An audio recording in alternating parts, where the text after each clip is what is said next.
We are so glad mga igsoon nga nakita nato ang Dios sa pagpadayag niya sa iyang kaugalingon in simplicity. Iyang gitagong iyang kaugalingon sa pinakasimple nga pamaagi, o iyang gipadayag ang iyang kaugalingon sa pinakasimple usab nga pamaagi.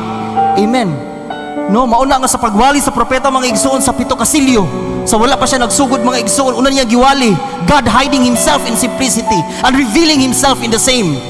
Kay gusto nga ipaabot sa Dios mga igsoon nga sa pipila ka mga katuigan, so dekada gitunaan sa kalibutan ang Biblia, ang 7 ka silyo unsay kahulugan ni ana.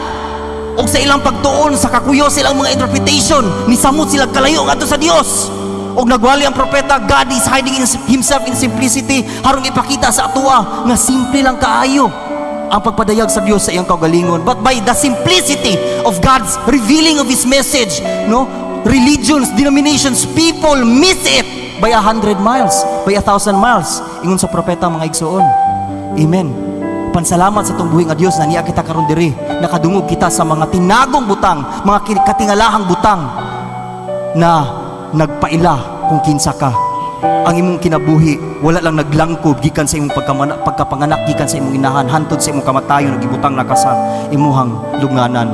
Kundili kini nga mensahe mga igsoon nagtug-an sa imong pre-existence, na before ka gipanganak sa kalibutan, no, nanak kang daan, you exist in the spirit world mga igsoon.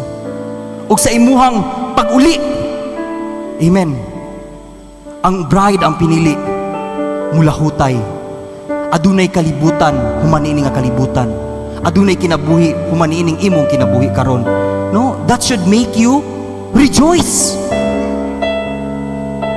Nga dili lang tama na nga atong kinabuhi diri sa ato ang unod mga igsoon, kundi aduna kitay dako nga paglaom pag humaniining kinabuhi